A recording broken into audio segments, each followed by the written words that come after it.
नहमदुहु व नुसल्ली अला रसूलिहिल करीम, अम्मा बाद। मैं हूँ यामीन मलिक और आप देख रहे हैं मेरा यूट्यूब चैनल फ़हमो अमल। चैनल को सब्सक्राइब, लाइक और शेयर भी करें और बेल आइकन का बटन भी दबा दें। आज हम इंशाअल्लाह अल्लाह ताला की तौफीक से सूरह फातिहा की आयत नंबर 3 और 4 का लफ्ज़ मतलब उसके रूट वर्ड यानी मादा के हवाले से सीखने की कोशिश करेंगे। आयत नंबर 3 है अर्रहमान अर्रहीम। अर्रहमान अर्रहीम रूट वर्ड के साथ बिस्मिल्लाहिर्रहमानिर्रहीम में हम तफसीर के साथ पढ़ चुके हैं। मुख्तसर यहाँ पे इसका रूट वर्ड रा हा मीम, दोनों अल्फाज का एक ही रूट वर्ड है। रा हा मीम, रहम करना, मेहरबान होना, मग़फ़िरत करना, शफ़क़त करना, मुआफ़ करना, ये तमाम मानी रहम के हैं। अगला लफ्ज़ है मालिक। मालिक का रूट वर्ड असल लफ्ज़ मादा मीम लाम काफ, मलक। मलक से ही मालिक है। मालिक की तारीफ ये है कि वो जिसके ताबे दूसरा हो जाए। ये इसका बुनियादी माना है मलक का, कि वो जिसके ताबे दूसरा हो जाए। इसी से फिर मालिक होना है। अगर किसी के पास कोई चीज़ है या किसी के पास हुकूमत है तो वो उसका मालिक है, वो उसकी मलकियत है। तो मलक से ही मलकियत भी है। फिर मलक बादशाह को भी कहते हैं। मलक बादशाह इसलिए होता है कि उसका इक़्तिदार होता है, वो हाकिम होता है। उस इलाके में, उस मुल्क में उसका हुक्म चलता है। लोग उसके हुक्म के, उसके कानून के ताबे होते हैं। तो मलक से माना बादशाह भी है, बादशाही भी है। फिर जो बादशाह होता है उसका इख्तियार भी होता है, यानी उसकी हुकूमत पर उसी का इख्तियार होता है, उसी के कानून को नाफिज किया जाता है और उसी के हुक्म की पैरवी की जाती है। फिर जिसे बादशाहत मिलती है, हुकूमत मिलती है, तो उसको इज्जत भी मिलती है। तो इस लफ्ज़ से मलक से एक माना हुकूमत भी है और इज्जत भी है। इसी से फिर सल्तनत भी है। और फिर जिसकी बादशाही हो, जो हाकम हो, वो कुव्वत भी रखता है, उसके बाद ताकत भी होती है। वो हर चीज़ को अपनी ताकत के ज़ेरे असर रखता है। तो इससे मुराद कुव्वत रखना भी है। तो बुनियादी माना मलक का वो जिसके ताबे दूसरा हो जाए।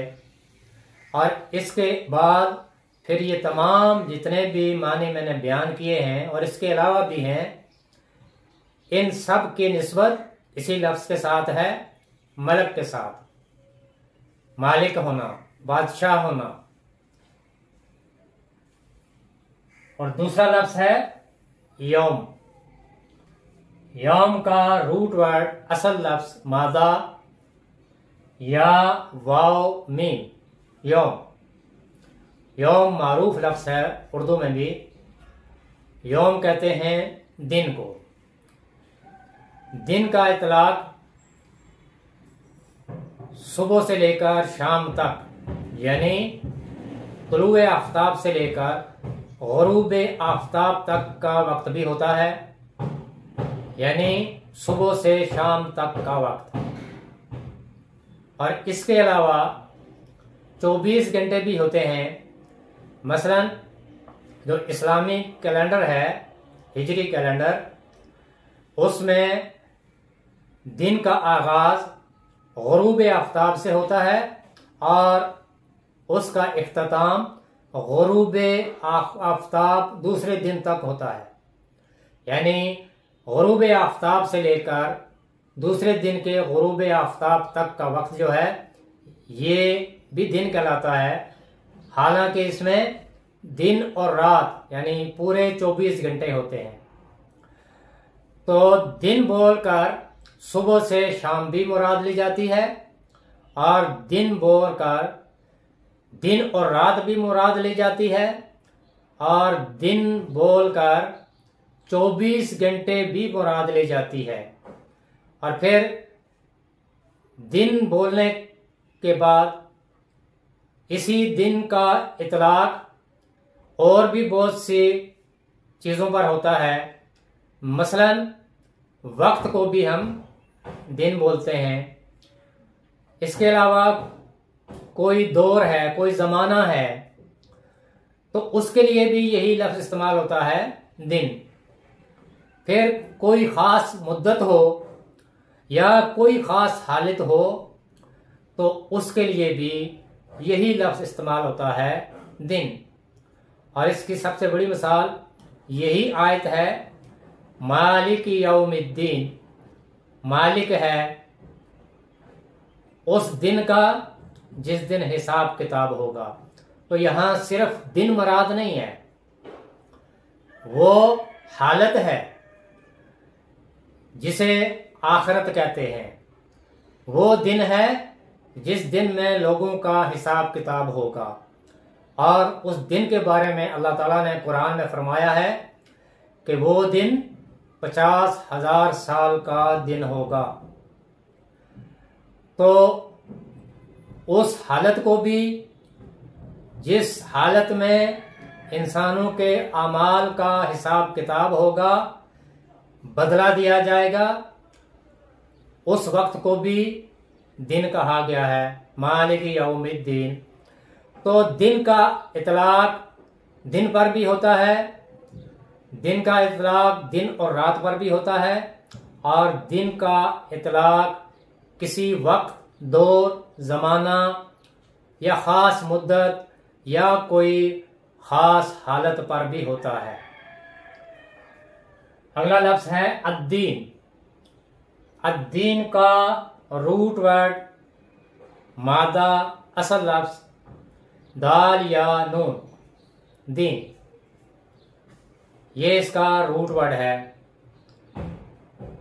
और दीन का जो माना है, दीन की जो तारीफ है, दीन उस कानून को कहते हैं, उस निज़ाम को कहते हैं जो खुदा की तरफ से मिला हुआ हो। यानी दीन वो है जो इंसानों को खुदा की तरफ से मिला हो, उसे दीन कहते हैं। और मजहब इसके मुकाबले में है। मजहब उस रास्ते को कहते हैं जो इंसानों का वज़ा करदा हो, यानी वो तरीका जो इंसानों ने खुद से बनाया हो, उसको मजहब कहते हैं। और मजहब में फिरके होते हैं, लेकिन दीन में फिरका साजी शिर्क करार दी गई है। वातसिमू बिहब्लिल्लाहि जमीआ वला तफर्रकू। और इस आयत में जो हबल है, हबल रस्सी को कहते हैं, और रस्सी है वो अल्लाह का दीन, कुरान सुन्नत। तो कुरान सुन्नत को अगर पकड़ लेंगे तो कामयाब हो जाएंगे। सब के सब इस दीन पर जमा हो जाओ, इस दीन को पकड़ लो, इस रस्सी को पकड़ लो और तफरके में ना पड़ो। फूट ना डालो। तो तफरकाबाजी जो है ये दीन इस्लाम में शिरक है, ये बहुत बड़ा गुनाह है। दीन असली शक्ल में कुरान में मौजूद है, जिसे नबी करीम सल्लल्लाहु अलैहि वसल्लम ने अपनी 23 साला जिंदगी में कौलन और अमलन अपनी उम्मत तक पहुंचा दिया। ये है असल दीन, ये है दीन इस्लाम। और इस दीन में फिरकेबाजी नहीं, दीन में फिरके नहीं, दीन एक है। और जो मजहब होते हैं उनमें फिरके होते हैं, उनमें तफरके होते हैं, उनमें अलग अलग जमातें बनती हैं। तो दीन से मुराद वो कानून, वो निज़ाम जो खुदा की तरफ से बंदों को मिला हो, वो है दीन। और वो दीन दीन इस्लाम है। अल्लाह ताला ने हमारे लिए जो दीन पसंद किया है वो दीन इस्लाम है। तो दीन से एक माना रास्ता भी निकलता है, यानी तरीका, जिस तरीके पर चलना है। दीन तरीके को भी कहते हैं, रास्ते को भी कहते हैं। फिर दीन के और भी बहुत से मानी हैं। मसलन दीन का माना बदला भी है, नतीजा भी है। जिस दिन क़यामत कायम होगी तो अल्लाह ताला तमाम इंसानों को उनके अमाल का हिसाब किताब करेगा और उसका बदला देगा। जिसका जो अमल भी होगा उसी के मुताबिक उसको उसका नतीजा मिलेगा। हिसाब किताब भी इसी से है। अद्दीन, अद्दीन हिसाब किताब को भी कहते हैं। और वैसे भी ये जो लेन देन होता है, ये जो देन है इसका रूट वर्ड भी यही है। और देन क्या है? लेना और देना। हम अमल करते हैं तो उस अमल के नतीजे में हमें उसका नतीजा मिलता है। और वो उसके लिए अल्लाह ताला ने वो आखिरी दिन रखा है जिसे क़यामत कहते हैं, यौम आखिरत। और इसके अलावा भी इसके बहुत से माने हैं। जज़ा और सज़ा भी इसका माना है, फैसला भी है इसका माना अद्दीन का, कानून, इक़्तिदार। और फिर इसके अलावा दीन का माना फरमाबरदारी भी है, अतात भी है। क्योंकि जो दीन है दीन इस्लाम, दीन इस्लाम का मतलब भी यही है, ला इलाहा इल्लल्लाह, यानी अल्लाह के सिवा और कोई इलाह नहीं जिसकी इबादत की जाए। तो एक वही इलाह है अल्लाह जिसकी इबादत करनी है। तो ये जो दो आयात हैं इनका लफ्ज माना ये बनता है कि अर्रहमान अर्रहीम, वो रहम करने वाला है और बार बार रहम करने वाला है। फिर मालिक यौमिद्दीन, वो सिर्फ रहम करने वाला ही नहीं, वो अपनी मखलूक पर रहम करता है, लेकिन जो उसके कवानीन के मुताबिक नहीं चलेंगे, जो उसके फरमा बरदार नहीं होंगे, तो उनके लिए अल्लाह ताला ने आखिरत में उसका नतीजा भी रखा है। और आखिरत में नतीजा नेक अमाल का भी होगा और बुरे अमाल का भी। जो नतीजा निकलेगा नेक लोगों का, उनको उनका अमाल नामा सीधे हाथ में मिलेगा। और जो लोग खसारे में होंगे उनको अमाल नामा उनके बाएं हाथ में मिलेगा। यानी सीधे हाथ में वो मालनामा मिलेगा जो नेक लोग हैं, और उल्टे हाथ में उन लोगों को मालनामा मिलेगा जो गुनाहगार लोग होंगे। तो मालिक यौमिद्दीन, मालिक है किस दिन का? यौमिद्दीन, उस दिन का जिस दिन इंसानों को उनके अमाल का नतीजा मिलेगा। और फिर आज इस दुनिया में अल्लाह ताला ने इंसानों को इख्तियार दिया है कि वो अपनी मर्जी से जौन सा भी रास्ता इख्तियार कर लें, चाहे वो सीधे रास्ते पर चले या शैतान के रास्ते पर।